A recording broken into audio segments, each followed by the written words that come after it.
Hello and welcome everybody, my name is NX57. Today I am going to be playing some Endrek Sahr. Not that he's popped up yet, we gotta wait for someone to message. Is that the guy I was just playing? I think that's the guy I was just playing against. Playing some Leovold, and I was not having a good time against that. I just decided to concede that game and leave, because he locked me out of the game with Leovold, was causing me to discard my hand, and I had no outs at that point. Alright, but we're playing against a Boogeyman today. He's playing that Xantcha deck of his. My hand's pretty okay. I like this. I've got lands and spells and some solo ports and some Zac outlets, some aristocratic payoffs. Endrek Sahr says whenever oof, that is harsh. Mull to 5. Whenever you cast a creature spell, create X 1/1 black thralls, where X is that creature's convert mana cost. And whenever I control 7 or more thralls, sacrifice Endrek Sahr. The whole point in this deck is to cast a bunch of creatures. And kind of get into this aristocratic style loop where I cast a creature, can sacrifice all of my thralls for mana, because you do get mana equal to that creature's convert mana cost. So let's say I cast a Teleport Cut Through, I get 2 1/1 thralls. Well, if I have a Ashnod's Altar or a Phyrexian Altar out, I can sacrifice those and get either the same amount of mana back or profit, which means I can kind of get into this loop of sack a creature, draw a card, sack a creature, draw a card, and depending on how the game's going, that actually can just let me drop my entire library. Not likely, but it can happen. Outside of that, I've got some like no mercy effects. I've got ways to steal my opponent's creatures. I've got some mana ramp because mono black kind of needs it. Oh man, that's one heck of a top deck. Well, here comes the Xantcha on my side of the board. Thankfully for me, I can just keep this off board. Kind of a not so great matchup, I think, for a Xantcha deck because I am running a lot of free sack outlets and one of them's in my hand. Alright, let's play down the spawning pit. Sack off the Xantcha before Mr. Boogie can do anything to me. Let's turn on over. I don't want him forcing me to draw extra cards. Or not draw extra cards, lose extra life and let him draw extra cards. That would be pretty bad. Let's just scroll that down. I do like having the logs up, just because sometimes I don't notice a effect go off, or a trigger, or I don't notice the result of something. Or I'll look away to my other monitor for a second to read something, and hey, one of my creatures just died right now. Okay, that's okay. Oh, that's not good. That's a mind crank, and I have no way to deal with that, or his combo piece. Oh man. Alright. Let's go with the Yahenni Undying Partisan. Go to combat, attack in. We're looking to just start getting these beats in as fast as I can. I don't think the Aristocrat win is going to be very viable here. Because depending on how this starts going, I might be in a really bad spot with that Mind Crane if he gets that Bloodchief Ascension. Whew. Puts me on an insta-gib clock at any given time if I have a card hit my graveyard from anywhere, and unfortunately I'm playing mono black. I don't really have a way to interact with that. Goblin Dark Roller's Menace, just Battlefield. Okay. Gets a creature. Was not expecting that. Mana Vault. Nice. Okay. So this puts me on 6 mana for next turn. That gets me my Cage Sun. That does allow me to tap and untap the Mana Vault as needed. We're just going to pass the game. Or not pass the game, pass the turn. I don't want to attack, because I don't want my Yahenni to die here. And we're looking at, yeah, just playing down that Cage Sun next turn, naming black, getting into a much better position.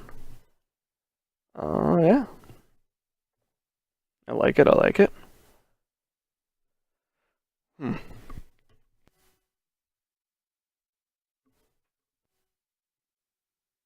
Boogeyman is probably one of my favorite people to play against, though, just because they always run these really well-tuned competitive decks. Yep. Yep, just, let you get in. Mill 4. Ow. Sign in Blood. That's actually not too bad, to be honest. The land kind of hurts, but I don't really mind the rest of that.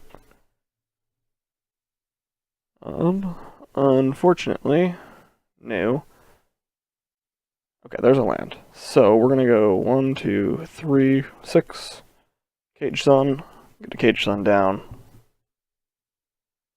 What you got? If this is just gonna be a random red-black counter spell, wouldn't be the first time. I have been countered in mono green deck using some of the colorless Eldrazi stuff. I had counter target sorcery spell. Was not expecting it.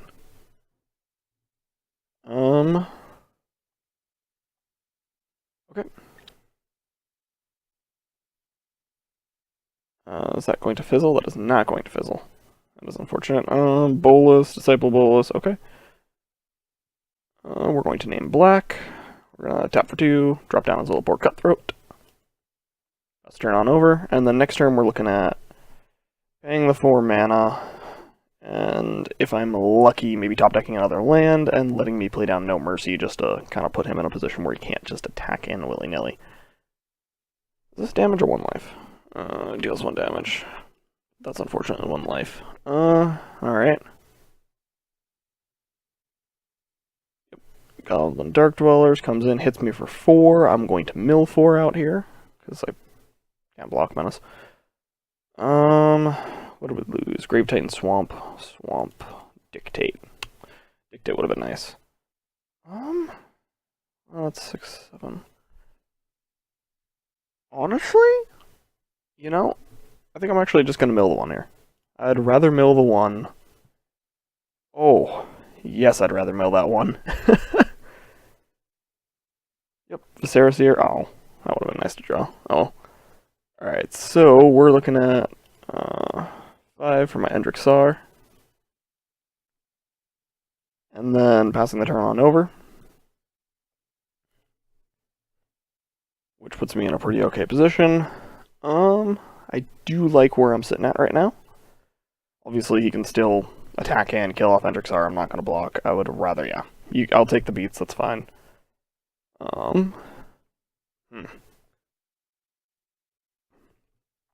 I would love to, I suppose, top deck another Swamp here. Nope. We're definitely being really aggressive with our life total. Grave Pact, Empiric Tutor, Ghostly Quarter, or Ghost Quarter rather, and Volarath. Volarath Stronghold would have been awesome.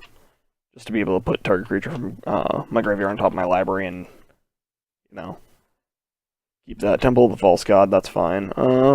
Swamp down. Then we're going to go with a Massacre Worm. Get a lot of tokens. Get 6 2/2 Thralls. I'm going to -2/-2, not that that's particularly relevant. But what is kind of relevant here is I do have a free sack outlet. I can swing in, I can sack, I can regain my life. I do have another way to gain some life back in my hand. So I do like that. And we're looking at also having a Razaketh in hand, so I can try and do some stuff with that too.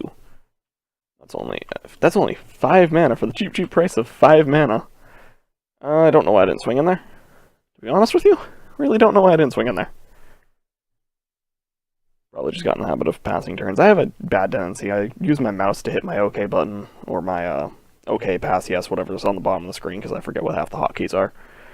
And unfortunately, I have a tendency to mash it a few times, and that regularly results in me missing out on turns. Alright, gamble. 50-50 shot. What you got? What you got?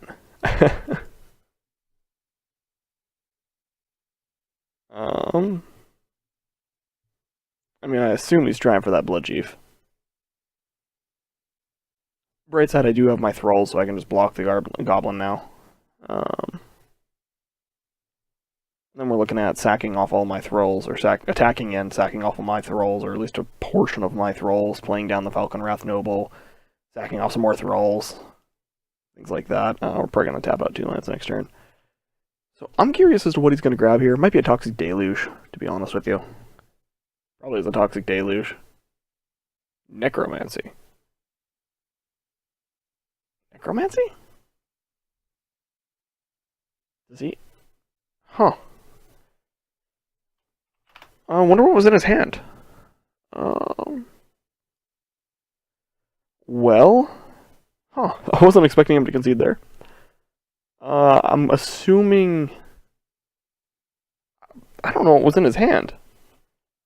He left the game, so I can't check, but if he gambled for the Necromancy. Necromancy is definitely what he wanted to grab, but I'm not sure. I wish I knew what was in his hand to, see when he wanted Necromancy, because he had a 50-50 shot discarding whatever's in his hand and then Necromancying it back. I just don't know what it was that he had. What it was that he wanted to Necromancy. My game plan, though, there was to... Hopefully this doesn't leave on me. Probably play down Falconwrath Noble after stacking some Thralls to the spawning pit. Get a bunch of tokens. Maybe even play Razaketh, get 8 tokens. Would have been a little ballsy, but it would have been fine because I would have lost my Endrek Sahr. Then I could have sacked them, paid 2 life, sacked them, searched my library for a card, gotten some more cards, gotten like a Phyrexian Altar, and then I could have gotten to this nice little sack some creatures, draw some cards, sack some creatures, gain some life, maybe gotten a Crav the Unredeemed to be able to pay mana and just sacrifice all my Thralls that are excess whenever I go to play another creature. Maybe a Pitiless Plunderer, so whenever I sacrifice a Thrall, I get a treasure token, which then lets me, if I have like Phyrexian Altar or Ashnod's Altar, sacrifice a Thrall to get some mana and then get 2 mana off every Thrall, which is a net profit, so long as I have ways to get creatures, and with a Razaketh on board, I just have infinite creatures. Because every Thrall I sacrifice is a treasure and a set of mana. So, or a treasure and a card out of my library, and then I could have gone like Falconwrath Noble from there and kind of sacrifice, made him lose 2 life, gain 2 life, offset Razaketh, create more creatures. But good game to Boogeyman. Was a very interesting match. Was not expecting it to end so quickly, but have a good one. Make sure if you enjoyed the content to subscribe and leave a comment below, maybe like the video. I'll try to post more regularly, but see you in the next one.